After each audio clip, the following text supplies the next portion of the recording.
अस्सलाम वालेकुम everyone, this is Mia Akbar. Hope सब लोग ठीक होंगे और मेरी वीडियोस आपको पसंद आ रही होंगी। आज ही हम लोग कर रहे हैं CS401 का लेक्चर नंबर 2। होप सो मुझे पूरा यकीन है कि लेक्चर नंबर 1 आपको समझ आ गया होगा। मैंने उसे काफ़ी अच्छा डिस्कस किया है, मतलब मैंने आपको उसका हर चीज़ बताई है। तो मुझे उम्मीद पूरी है कि आपको समझ आ गई होगी और इंशाल्लाह ताला आपको पेपर भी अच्छा होगा लेक्चर नंबर 1 से। तो लेक्चर नंबर 2 को हम स्टार्ट करते हैं, that is register. The basic purpose of computer is to perform operation। शुरू में कहा गया, ओके गाइस, वीडियो शुरू करने से पहले काइंडली मेरे चैनल को लाइक और सब्सक्राइब जरूर कीजिएगा और बेल आइकन को तो मस्त है कि आप प्रेस करेंगे ताकि मेरी वीडियोस के आने वाले नोटिफिकेशन आपको मेरी आने वाली वीडियोस के नोटिफिकेशन आपको मिल सकें। अब जब बात करते हैं जी हम कंप्यूटर की, तो उसका बेसिक क्या काम हो सकता है। हमारे दिमाग में आता है कि क्या चीज़ काम कर सकता है कंप्यूटर। तो कंप्यूटर का काम होता है जी ऑपरेशन करना, यानी कि एक ऑपरेशन किसी चीज़ पे काम करना।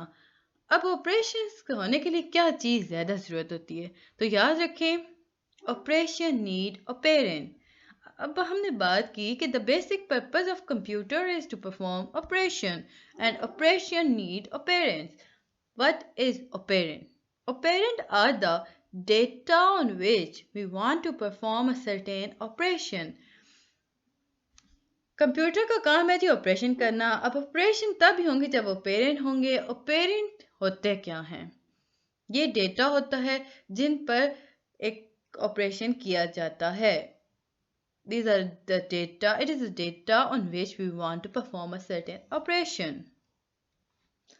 अब temporary storage place inside the processor is called register. Register क्या है? हम कह सकते हैं कि जो टेम्पररी स्टोरेज प्लेस है इनसाइड द प्रोसेसर, प्रोसेसर के अंदर जो टेम्पररी स्टोरेज प्लेस है उसे रजिस्टर कहा जाता है। Now one operand can be read in a register and added into the other, which is read directly from the memory। अब जो हम बात करते हैं जी, दो ऑपरेंड है हमारे पास। एक ऑपरेंड है जो उसका काम है कि वो पढ़े रजिस्टर के अंदर और वो सारी चीज़ें उठाए और ऐड कर दे जो कि उसने पढ़ी थी डायरेक्टली फ्रॉम द मेमोरी। तो both are made accessible at one instance of time, one from inside the processor and one from outside on the data bus। हम लोगों ने लेक्चर 1 में डेटा बस इसको काफ़ी डिस्क्राइब किया है, डिफाइन किया है।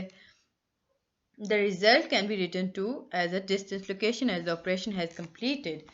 अब हम पढ़ते हैं जी रिटर्न कैसे काम होगा, यानी कि कैसे वो राइट करेगा। अब हमने बात की जी स्टोरेज के अंदर, मतलब कहा ये कि टेम्पररी स्टोरेज प्लेसेस होती हैं जी प्रोसेसर के अंदर, उन्हें रजिस्टर कहा जाता है। दो ऑपरेंड यहाँ यूज़ होते हैं।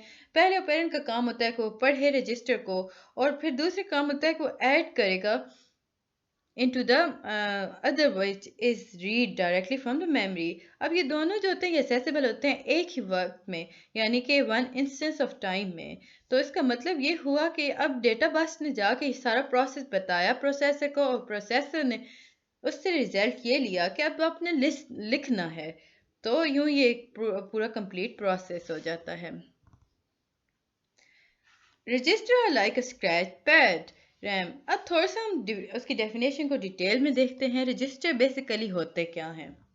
हमने पहले तो देखा था जी ये टेम्पररी स्टोरेज प्लेसेस हैं इनसाइड द प्रोसेसर। फिर हम थोड़ा सा आगे बढ़े, हमने कहा कि ये तो एक स्क्रैच पैड की तरह है, यानी कि एक स्क्रैच पैड रैम है इनसाइड द प्रोसेसर। रजिस्टर क्या है? स्क्रैच पैड रैम है इनसाइड द प्रोसेसर। अब इनका काम क्या है? And their operation is very much like normal memory cell. और ये इनके इस तरह काम करते हैं जैसे आम मेमोरी सेल काम करते हैं। इनकी एक प्रिसाइज लोकेशन होती है। इन्हें हर वो बात याद होती है जो इनके अंदर हो, यानी रजिस्टर्स को। जब भी हमें ज़रूरत पड़ती है किसी भी डेटा के बारे में मालूम करने के लिए, एक या एक से ज़्यादा डेटा के बारे में पता करने के लिए, इनसाइड द प्रोसेसर, जो प्रोसेसर के अंदर मौजूद होते हैं एक ही वक्त में, तो ये सारा काम रजिस्टर करता है। उसे पता होता है कि उसके अंदर कहाँ क्या चीज़ पड़ी है। सॉरी। अब हम चलते हैं मेमोरी की तरफ। मेमोरी क्या है? रजिस्टर्स को हमने डिस्कस कर लिया, मेमोरी की तरफ चलते हैं। मेमोरी जो होती है वो लिमिटेड रिसोर्सेज होती है। Memory is a limited resources but the number of cell is large. याद रखें मेमोरी जो होती है वो लिमिटेड होती है, बट उसके जो अंदर पाए जाते हैं नंबर ऑफ मेमोरी सेल्स, यानी कि मेमोरी सेल्स वो बड़े हो सकते हैं, वो लार्ज हो सकते हैं। Register are relatively very small in number.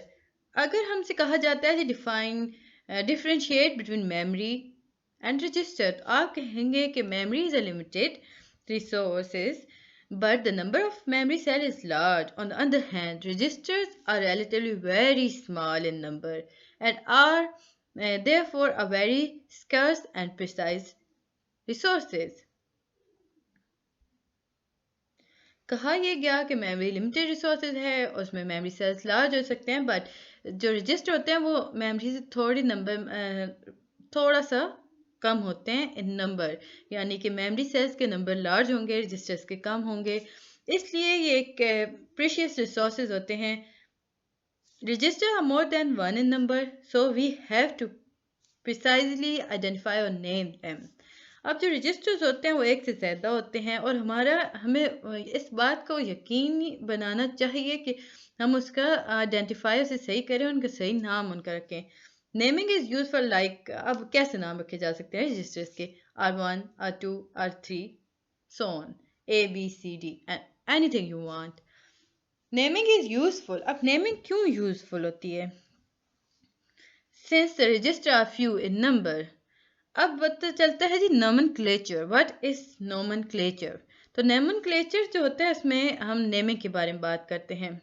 ये एक पार्टिकुलर आर्किटेक्चर होता है, इसमें नेम किसी भी रजिस्टर के नेम रखे जाते हैं, यानी कि नाम रखे जाते हैं, तो इस तरह ये नोमेनक्लेचर होता है।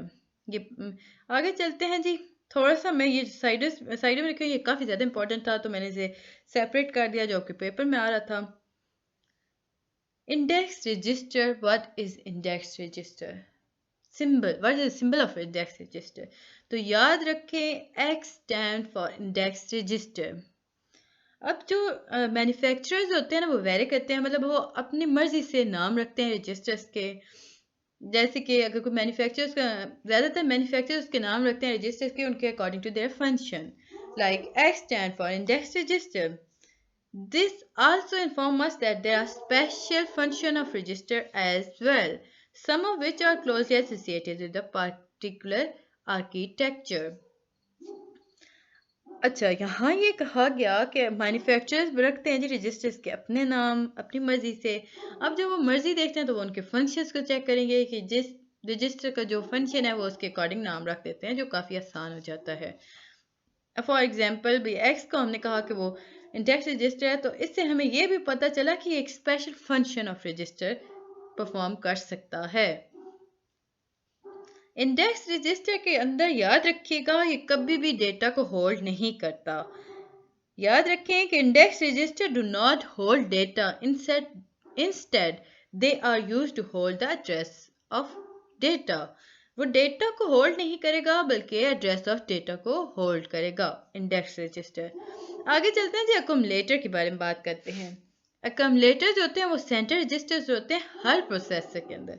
जितने भी आप प्रोसेसर उठाएंगे उनके अंदर आप देखेंगे तो अकोमलेटर पाए जाते हैं। अब अकोमलेटर क्या काम करते हैं? वो मैथमेटिकल और लॉजिकल ऑपरेशन परफॉर्म करते हैं। वो डिफाइन करेंगे जी वर्ड साइज ऑफ प्रोसेसर। अब वो वर्ड साइज ऑफ प्रोसेसर कैसे डिफाइन होगा? बाय इट्स वेट, यानी कि अगर प्रोसेसर की हम बात करते हैं जो भी साइज होगा उसके अकोमलेटर का उतना ही साइज होगा। अगर 16 बिट प्रोसेसर है तो इसका अकोमलेटर 16 बिट ही होगा। सिमिलरली अगर 32 बिट का प्रोसेसर है तो उसका अकोमलेटर भी 32 बिट्स का होगा। पॉइंटर, इंडेक्स और बेस रजिस्टर, ये स्पेशल क्लास होती है जी रजिस्टर्स के अंदर। अब ये जो एक रजिस्टर है पॉइंटर से कहा जाता है, इंडेक्स कहा जाता है या बेस कहा जाता है। इसके अंदर भी डेटा नहीं होता। ये भी हमने जैसे ऊपर बात की थी ना इंडेक्स रजिस्टर की, तो यही चीज़ ये काम करे, ये भी इंडेक्स ही रजिस्टर है। अब इंडेक्स का एक नाम उन्होंने पॉइंटर रख दिया, किसी मैन्युफैक्चरर ने उसे बेस कह दिया। हम लोगों ने डिटेल में देख लिया कि होल्ड डेटा नहीं करेगा बल्कि एड्रेस ऑफ डेटा को ये होल्ड करेगा। The location to be zero, change every iteration. अब कहा ये क्या कि जो लोकेशन होती है ना वो हर हालत में ज़ीरो होगी, यानी कि ज़ीरो में होगी। जैसी वो चेंज करेगा अपनी इटरेशन को, अपनी एक यूँ कह लें कि अपनी एक रफ्तार को, जैसी वो एक पूरे काम करने के अमल को ख़त्म करके जैसे नए बटन को प्रेस करेगा ना, तो वो अपनी पहली लोकेशन को फ़ौरन से 0 कर देगा। आगे चलते हैं जी इम्प्लिसिट पैरामीटर। तो ये एक और काफ़ी इंपॉर्टेंट था, बट उससे पहले हम ये देख लेते हैं। That is the address where the operation is perform is changing. अब ये वो एड्रेस होता है जहाँ ऑपरेशन परफॉर्म किया जाता है और जो चेंज होता है। Index register is used in such a situation to hold the address of current array location. Index register जो होता है ना, वो यूज किया जाता है एक ऐसी सिचुएशन के अंदर टू होल्ड, जिसके अंदर हम कह सकते हैं कि एड्रेस को होल्ड करता है करंट एरे लोकेशन। गाइस कि हमारा कुत्ता है यानी कि पैंथर है, तो ये उस वक्त ही भौंकते हैं जब मैं बोल रही होती हूँ। मुझे बड़ा तंग कर रखा है, so sorry for advance sorry for this. The value in the index register cannot be treated as data. यानी कि हमें ये सारा लब लबाब इस पूरे पैराग्राफ का ये था कि इंडेक्स रजिस्टर डेटा को होल्ड नहीं करता, बल्कि वो एक एड्रेस ऑफ डेटा को होल्ड करता है, डेटा के एड्रेस को होल्ड करेगा। होप सो आपको समझ आया होगा। इम्प्लिसिट पैरामीटर क्या होते हैं? Those parameters which are not in written form but these parameters are known and fixed. वो पैरामीटर जो लिखे नहीं जाते लेकिन हमें उनका पता होता है और वो पक्के होते हैं यानी कि फिक्स्ड होते हैं।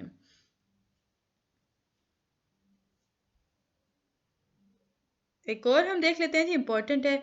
इन accumulator all bit in combined form are meaningful. अच्छा, ये फ्लैग रजिस्टर और प्रोग्राम स्टेटस वर्ड के अंदर आएगा कि अकोमलेटर की अगर हम बात करते हैं ना कि उसकी हर बिट जो होती है वो अगर जुड़ी हुई है तो वो मीनिंगफुल है, लेकिन जैसे हम फ्लैग रजिस्टर की बात करेंगे तो इसका ये मतलब हुआ कि हर बिट अलग रहकर अपने अंदर एक तर्जमा रखती है, अपने अंदर एक मीनिंग रखती है। अगर हम बात करते हैं अकोमलेटर के अंदर, अगर सेपरेट बिट को हम देखेंगे उनको कोई मीनिंग नहीं है, कुछ भी नहीं होगा, वो कंबाइन होंगे तो एक चीज़ बनाएगा। बट जैसे हम फ्लैग रजिस्टर को देखेंगे तो वो उसके अगर वो कंबाइन फॉर्म में आएगा तो वो मीनिंगलेस हो जाएगा। But on the other hand अगर वो बिट वाइज चेक किया जाएगा तो उसके मतलब निकलेंगे। Collection of different Boolean information, each bit has independent meaning। ये बात हमने बात कर ली। फ्लैग रजिस्टर्स ये एक स्पेशल रजिस्टर होते हैं जो कि हर आर्किटेक्चर में पाए जाते हैं, जिन्हें हम फ्लैग रजिस्टर कहते हैं या हम प्रोग्राम स्टेटस वर्ड कहते हैं। अगर हम बात करते हैं जो एक्यूमुलेटर की, 8, 16 और 32 बिट रजिस्टर पाए जाते हैं, but unlike the accumulator it is meaningless as a unit. वही बात बताई गई कि एक्यूमुलेटर की अगर हम बात करते हैं उसमें 8 हो सकता है, 16 हो सकता है, 32 बिट का रजिस्टर हो सकता है। बट अगर वो अलग अलग आ जाएंगे ना तो वो मीनिंगलेस हो जाएंगे, यानी कि एक एक यूनिट में बिट आ जाएगी तो उसका कोई मतलब नहीं है। लेकिन जैसे ही हम फ्लैग रजिस्टर की बात करेंगे तो जो बिट अलग अलग होगी वो मीनिंग रखेगी। ये बात यहाँ पे इंपॉर्टेंट करके बता दी गई।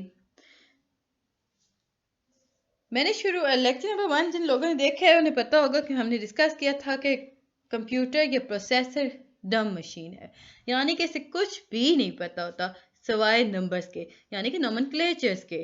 नोमेनक्लेचर इज अ नेमिंग, हम सिंबल्स देते हैं, वो नंबर देते हैं किसी भी एलिमेंट को। तो हमने यहाँ बात की कि हमारे लिए बहुत ज़्यादा ज़रूरी है कि बाइनरी नंबर्स को चेंज कर दिया जाए। किस में? सॉरी गाइस, सिंबल्स को, किसी भी चीज़ को we convert everything in binary number. हमें हर चीज़ को बाइनरी नंबर में चेंज करना है। बिकॉज क्यों करना है? क्योंकि processor only knows number, processor को सिंपल नंबर ही पता होते हैं, 0, 1। Program counter, instruction pointer, everything must translate into binary number. ये मैंने अभी डिस्कस किया था। अब प्रोग्राम काउंटर और इंस्ट्रक्शन पॉइंटर में होता क्या है? ये एड्रेस को होल्ड करता है। और ये कौन से एड्रेस को होल्ड करेगा? It hold the address of next instruction to be executed. ये कौन से एड्रेस को होल्ड करेगा? हर उस अगली इंस्ट्रक्शन को जिसने एग्जीक्यूट होना है उसके एड्रेस को ये होल्ड करता है। होप तो आपको समझ आ रहा होगा। अगर हम प्रोग्राम को डिफाइन करें तो हम क्या कहेंगे? Order set of instruction. अब ऑर्डर सेट ऑफ इंस्ट्रक्शन क्या होता है? देखें, ऑर्डर का मतलब होता है 1 2 3 सेट, एक proper logical set of instruction. 1 के बाद 2 ही आएगा तो काम होगा, ऑपरेशन होगा, प्रोग्राम काम करेगा। अगर हम 1 के बाद 3 लिख रहे हैं, प्रोग्राम इंटरप्ट में आ जाएगा, यानी कि काम करना छोड़ देगा। तो ज़रूरी है कि एक लॉजिकल सेट ऑफ इंस्ट्रक्शन में अगर हम बात करते हैं, एक लॉजिकल ऑर्डर होना चाहिए किसी भी इंस्ट्रक्शन का। ये सारी चीज़ इसमें आ गई जी। A special register exists in every processor called the programmer counter. ये एक ऐसा रजिस्टर है जो कि हर प्रोसेसर में पाया जाता है। अगर आपके पास एमसीक्यूज आता है, तो कौन सा रजिस्टर है जो हर एमसीक्यूज में हर प्रोसेसर में पाया जाएगा, तो वो प्रोग्राम काउंटर होता है। अब इसके एक और नाम भी है जी, instructional pointer. Instruction pointer. The program counter hold the address of next instruction to be executed. हम लोगों ने बात की, हमने बताया कि एक नंबर को प्लेस किया जाता है मेमोरी सेल के अंदर, जो पॉइंट करती है कि रजिस्टर जिससे पॉइंट किया जाता है बाय द रजिस्टर। वो नंबर जो होता है वो प्रोसेसर को बताता है कि कौन सी अब इंस्ट्रक्शन को तुमने एग्जीक्यूट करना है। अब हम एग्जांपल देख लेते हैं। अब देखिए, मैंने आपको शुरू में बताया था कि आप प्रोसेसर को तो ये नहीं पता ना कि आप ऐड लिख देंगे तो वो बेचारा क्या करेगा, उसे क्या समझ आएगी, क्योंकि वो तो डम मशीन है। उसके लिए है कि जी 1 और 2, तो 0 और 1, तो वो पूछेगा कि क्या हो रहा है, वो परफॉर्म ही नहीं करेगा। बट जब आर्किटेक्चर ने या यूँ कह लें कि इंजीनियर्स ने, कंप्यूटर के इंजीनियर्स ने, सॉफ्टवेयर इंजीनियर्स ने एक पूरा प्रोसेस ऐड कर दिया प्रोसेसर के अंदर, जब भी हम ऐड लिखेंगे तो वो जाके कहेगा, देखो जी आपने ऐड का मतलब है 152। अब 152 एंड पे प्रोग्राम के एग्जीक्यूशन के टाइम पे उस तक जब जाएगा प्रोसेसर के अंदर, तो उसका मतलब वो लेगा जी, ऐड का मतलब लेगा 152। तो इस तरह एक आसानी हो गई। नंबर्स को याद रखना बहुत मुश्किल था, सो इसलिए ये सब किया गया। अब आपके पास आता है जी op code. What is op code? हम ऑप कोड के बारे में बहुत ज़्यादा बात करेंगे। The processor 152 might be the add instruction. Just this one number tell it that it has to add where its operand are and where the store to result. वो number जो specific किसी भी ऑपरेशन के लिए होता है उसे op code कहा जाता है, जिसकी वजह से पता चलता है कि आपने ये ऑपरेशन करना है। अब आपने से मुराद हुआ प्रोसेसर। प्रोसेसर को पता चलता है कि तुमने ये ऑपरेशन करना है। 152 अगर ऐड है तो 153 सब्ट्रैक्ट के लिए होता है। सो ये हमारे काफ़ी ज़्यादा मुश्किल था कि कैसे याद रखा जाए। ये कंप्यूटर ने प्रोसेसर के अंदर मेमोरी ऐड हो गई एक ऐसी जो इसे आसान कर देती है। We have map the numeric word of the processor to our symbolic word. इसका ये मतलब हुआ कि बहुत ज़्यादा ज़रूरी है न्यूमेरिक वर्ड को प्रोसेसर के अंदर डालना। जैसे कि हम कहते हैं कि सिंबल की अगर हम बात करते हैं, हम लोग तो हर चीज़ को एज सिंबॉलिक वर्ड की तरह लेते हैं, यानी कि ऐड लिखा तो इसका मतलब हुआ कि ऐड ही करना है। बट कंप्यूटर नंबर पे काम यकीन रखता है, तो नंबर न्यूमेरिक वर्ड में लेके जाना ज़रूरी होता है। अब चलते हैं जी, आगे आगे हमने निमोनिक। अब पीछे हम लोगों ने एक और बात की थी नोमेनक्लेचर के बारे में। उसमें भी ये था कि नंबर ऐड करने होते हैं, नंबर दिए जाते हैं। तो यहाँ हम निमोनिक के देख लेते हैं जी। ये अगर मैं बात करती हूँ कि नंबर ज़रूरी हैं किसी भी ऑपरेशन को परफॉर्म करने के लिए, प्रोसेसर को ये बताने के लिए कि तुमने ये काम करना है, rather than symbol, number is very important। तो ये सारी चीज़ें कौन जाके बताएगा प्रोसेसर को? कोई ऐसा मैकेनिज्म होना चाहिए ना। तो जो मैकेनिज्म है उसका नाम है निमोनिक। अब इसकी डेफिनेशन देख लेते हैं जी। Assigning symbol to every number is called mnemonic. और जो ये सारा काम करता है उसे असेंबलर कहते हैं। सिंपल कर देते हैं तो निमोनिक के अंदर जो ट्रांसलेटर होता है उसे असेंबलर कहा जाता है। इंस्ट्रक्शन ग्रुप के बारे में बात करते हैं जी। Some manufacturer name the mnemonic for data movement instruction as move, Some call it load and store. Still other names are present. अब कुछ मैन्युफैक्चरर ने निमोनिक को कहा जी मूव कर दें आप, किसी ने कहा लोड कर दें, किसी ने कहा स्टोर कर दें। तो यूँ ये याद रखिएगा। इम्पोर्टेंट था जी। कितनी टाइप हैं जिसमें क्लासिफाई किया गया है इंस्ट्रक्शन ग्रुप को? तो 4 हैं। First is data movement instruction, second is arithmetic and logic instruction, fourth is program control instruction, fifth sorry guys थोड़ा सा mismatch हो गया। फर्स्ट है जी data movement instruction, second है arithmetic and logic instruction, third is program control instruction, fourth is special instruction। नाम से जाहिर है जी डेटा मूवमेंट इंस्ट्रक्शन में डेटा मूव करता है from one place to another। अच्छा, move ax bx एग्जाम्पल अगर हमारे पास आती है तो move ax bx, अब इसका क्या मतलब हुआ? इसका मतलब हुआ कि move data from bx to ax, load 1 2 3 4। अब इसका क्या मतलब हुआ?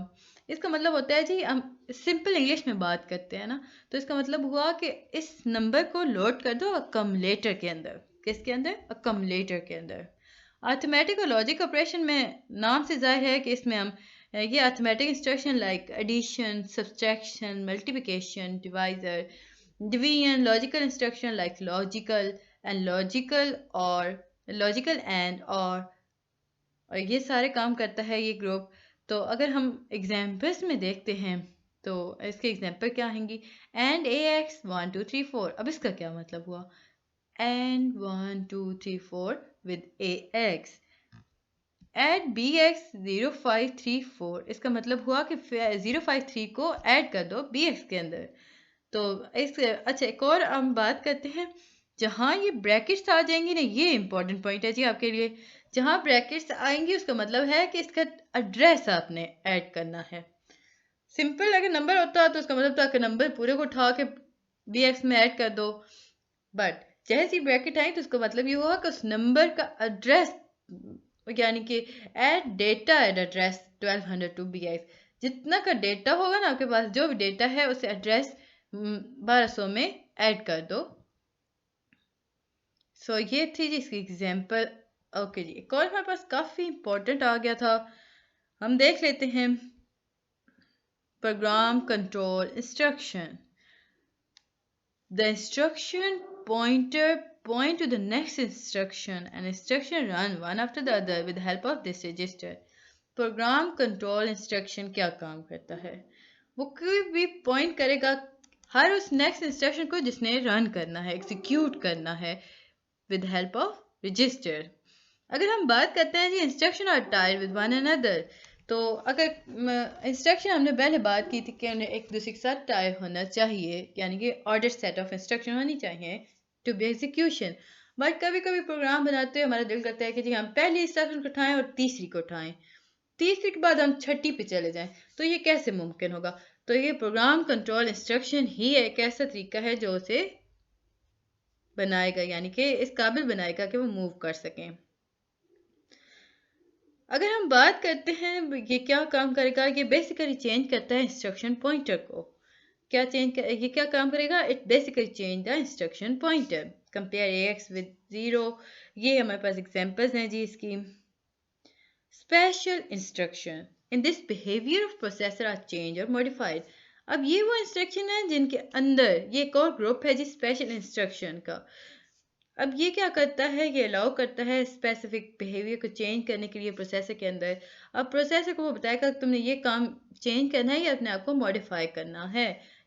Example, CLI stand for clear the interrupt flag. भाई अगर वो कमांड देता है जी CLI, तो वो क्या करेगा? वो उसे पता चल जाएगा भाई इंटरप्ट आया हुआ है और उसे क्लियर करना है। अब एक और इम्पॉर्टेंट चीज़, जैसे हम किसी भी ऑपरेशन के अंदर CLI लगाएंगे, यानी क्लियर द इंटरप्ट फ्लैग, तो वो अपने बाहर के कान बंद कर लेगा, वो बाहर कोई चीज़ नहीं सुनेगा, कोई ऑपरेशन नहीं मानेगा। अंदर जो मेमोरी काम कर रही है वो फ़ौरन वही करती रहेगी, प्रोसेसर की तो वो एक नहीं सुनेगी। जैसे ही हम STI करेंगे तो वो ओके कर दी, ओके उसने अब कान खोल लिए, यानी कि वो प्रोसेसर की सुनने लगी, अच्छी बच्ची बन गई है। Simple. Intel IAPX 88 architecture. IBM PC based on Intel architecture IBM PC base किस पे होता है जी? इंटेल आर्किटेक्चर पर। गाइस ये जो वीडियोस मैं आपके बना रही हूँ ये MCQs शॉर्ट और लॉन्ग वाइज काफ़ी इंपॉर्टेंट हैं, और जो चीज़ मैं अंडरलाइन कर रही हूँ, हाईलाइट कर रही हूँ, वो इम्पॉर्टेंट है और बता भी रही हूँ। IBM PC के अगर हम बात करते हैं कि क्यों इंटेल ने आर्किटेक्चर ने अपने अंदर यूज़ की थी, तो इसकी रीजंस होंगी जी। इसमें वाइड अवेलेबिलिटी है, इसमें फ्री असेंबलर है, डिबगर है, तो ये काफ़ी अच्छे तरीके से काम करती है। अगर हम टेक्निकली बात करते हैं ना IAPX88, तो हम इसे कैसे डिफाइन करेंगे? इट्स मतलब डिफाइन कर दें, या IAPX88 stand for what? It is stand for Intel Advanced Processor Extension 88. Was its define its abbreviation to Intel Advanced Processor Extension 88. ये Intel Advanced Processor Extension 88 था, ये पहली IBM था, यानी कि पहला एक ऐसा प्रोसेस था जो कि यूज़ किया गया था IBM PC मशीन्स के अंदर। एक ऐसा IBM जो कि पहली दफ़ा PC मशीन्स के अंदर यूज़ किया गया था, वो था IAPX88। अब हम इसमें सारी सारी बात इस आखिर तक चलेंगे, थर्ड लेक्चर में भी 88 के बारे में बात करेंगे। ये एक काफ़ी इम्पोर्टेंट था। फिर हम आधे यूँ समझ लें कि अपने आधे लेक्चर्स में हम 88 की बात करेंगे, उससे आगे हिस्से में हम 386 में बात करेंगे। तो 88 जो था ना, वो 16 बिट प्रोसेसर था with its accumulator are register of 16 bit, यानी कि काफ़ी हाई था, यानी कि काफ़ी इसके स्ट्रॉन्ग बिट थी। 16 बिट मेमोरी काफ़ी ज़्यादा मेमोरी होती है, but on the other hand अगर हम 386 की बात करते हैं तो ये उससे भी बड़ा था, यानी कि 32 बिट प्रोसेसर था। IAPX88 meaning that all code written for 88 is valid on 386. अब 386 यूं कह लें कि एक मॉडिफाइड फॉर्म थी 8088 की। अब जब 386 लॉन्च हुआ तो उसके अंदर जो पाए जाते थे ऑपरेशंस, या उसके अंदर जो खसूसियात थी, वो सारी की सारी वो उसमें 8088 की भी सारी खसूसियात शामिल कर दी गई। 16 इसका था, 32 उसका बना दिया गया। इसका मतलब ये हुआ कि काफ़ी ज़्यादा मेमोरी मिलना शुरू हो गई। तो हिस्ट्री की तरफ बात चलते हैं जी। Intel did release some 4 bit processor in the beginning. शुरू में उसने कितने प्रोसेसर किए थे? 4 बिट के प्रोसेसर। लेकिन पहली दफ़ा 8080 में उसने, यानी कि इंटेल IPX 8080, उसमें उसने कितने प्रोसेसर बिट के यूज़ किए थे? 8 बिट प्रोसेसर। यानी कि इंटेल जो था वो शुरुआत में 4 बिट पे काम करता था, लेकिन आहिस्ता आहिस्ता फिर जब उसने तरक्की करना शुरू की, मॉडिफिकेशन अपने अंदर आना शुरू की, तो उसने पहले इंटेल बनाया 8080 का, तो उसमें उसने 8 बिट प्रोसेसर यूज़ किए थे। ये बहुत अच्छे तरीके से ये चला, यानी कि इसने अपने पीक देखे। क्यों? क्योंकि सिंपलिस्टिक डिज़ाइन थी, इसमें वर्सटाइल आर्किटेक्चर था। इंजीनियरिंग कम्युनिटी में इसने बहुत वाइडली पॉपुलर रहा है। उसके बाद उसने 8088 को इंट्रोड्यूस कराया, 16 बिट का था। हमने शुरू में देखा वो 16 बिट का था। अब इसकी मैक्सिमम मेमोरी कौन सी थी? अच्छा, ये वो टाइम था जब पर्सनल कंप्यूटर्स के एरा चल रहा था, इवॉल्व हो रहे थे, यानी कि यूज़ में आ रहे थे। तो इसमें जो मैक्सिमम मेमोरी थी वो 64K बिट थी ऑन 8085। अब जब शुरू में हमारे पास था 80 से, फिर वो ऑनवर्ड चलता रहा 1 2 82 83 84 85। 85 में उसने 85 में उसकी कितनी मेमोरी थी? 64K मैक्सिमम मेमोरी थी। बट 88 में होल मेगाबाइट आ गया, यानी कि काफ़ी ज़्यादा मेमोरी लोकेशन आ गई free. The first machines run at 4.43 megahertz. ये एक बेहतरीन टाइम था या बेहतरीन टाइमिंग थी, यानी कि पहली मशीन जो काम करती थी वो 4.43 मेगाहर्ट्ज़ पे काम करती थी। बट जब उसने IBM ने ना पहला, जो अगर हम बात करते हैं PC इंट्रोड्यूस कराया था, वो था XT। कौन सा PC था? XT, जो कि काफ़ी पॉपुलर हुआ था, सक्सेसफुल हुआ था। क्यों सक्सेसफुल हुआ था? क्योंकि उसके अंदर ओपन आर्किटेक्चर था और इजीली अवेलेबल इंफॉर्मेशन भी उसमें थी। बट एक प्रॉब्लम था कि वो जब आर्किटेक्चर बना